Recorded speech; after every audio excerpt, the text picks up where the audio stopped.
Bine, așa e bine.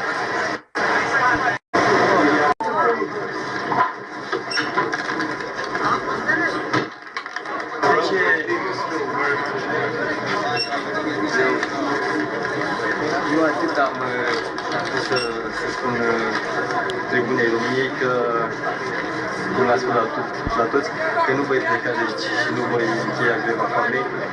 Deci foame totală, greva foamei totală, deci și fără mâncare și fără apă sau orice fel de lichid, până nu se va da jos. Deci dacă nu s-a putut da jos astăzi, rămâne să continui noaptea aceasta până când se va da jos. Sper și rog pe Bunul Dumnezeu să mai... Ca să spun așa, deci 2 martie, la ora 14:30 am declarat-o, deși o țin de joi la ora 20, la ora 16 după amiază am început-o personal, dar declarat că n-am știut cum se declară de data de 3 martie, deci ora 14:30. Și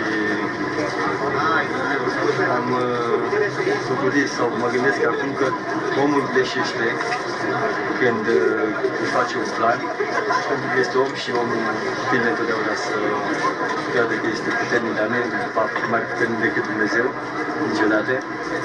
Și foarte multora și mie mi s-a năzărit în minte că astăzi va fi dată jos și că voi putea să iau o picătură de apă pe buze.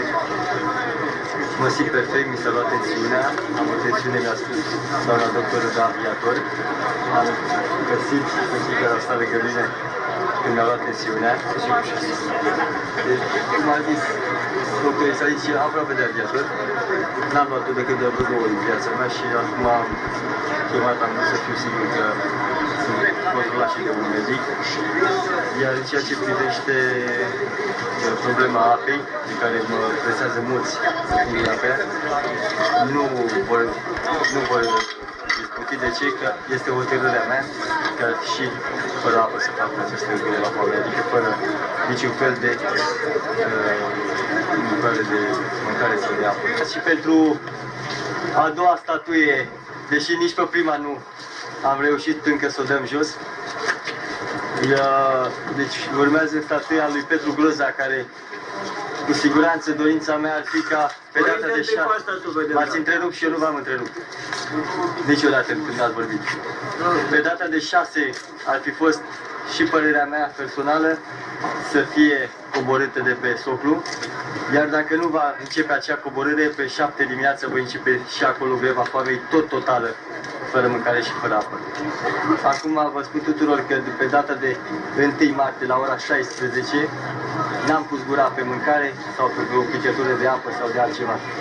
Deși greva este declarată pe data de 2 la ora 14:30, pentru că n-am știut aceste lucruri cum se declară și cum se iau în considerație.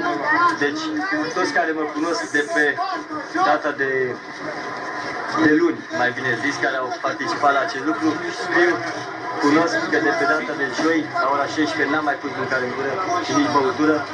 Adică a început deja forma de grevă, gândindu-mă că să mă întăresc în acest lucru pentru a izbuti în această acțiune a mea. Este dorință personală, deci nu reprezint pe nimeni, nici preoțimea Bisericii Ortodoxe, deci prezint decât persoana mea, ca preot și ca om. Și nu poate nimeni, și a încercat în aceste zile și aceste minute, chiar și acum când s-a întrerupt lucrările de demolare a statuii lui Lenin, de pe soclu, să mă încerce cu o picătură de apă, ceea ce nu a reușit și nu va reuși nimeni, pentru că mă rog la Bunul Dumnezeu să mă întărească, să nu vină ispita asupra mea, din nicio parte. Iar în ceea ce privește problema, zic eu, a sănătății, am fost controlat de un medic, de o doctoriță, și mi s-a luat tensiunea, mi-a spus că tot de aviatorul am, 10/8 a zis totuși un pic de slăbire sau nu știu cum. Bineînțeles că corpul este corp, nu este și fierul ruginește până la urmă, dar mulțumesc lui Dumnezeu și tuturor care ați fost alături de mine, că mi-ați ținut conștiința trează și că vă pot încredința că la orice răspuns, orice întrebare îmi doriți să mi puneți, vă voi răspunde atât cât voi putea să fiu pe înțelesul tuturor. Vă mulțumesc mult și Dumnezeu să învingă pentru totdeauna ideea comunismului, ideea sau, ca să spun așa, tot ceea ce s-a socotit că ar fi drept, dar a fost minciună și neadevăr.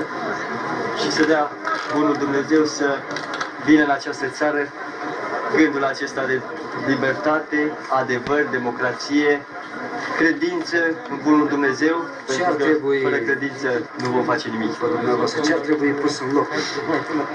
Personal, după mine, ar trebui pus un semn al victoriei de pline.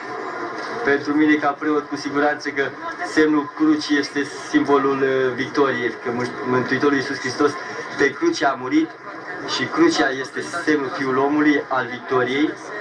Deci, acest semn pe care și pasărea pe cer îl are cu deschiderea aripilor, semnul crucii, pe care Mântuitorul Iisus Hristos, deci, l-a avut pe cruce, întinzând brațele să ne cuprindă pe noi.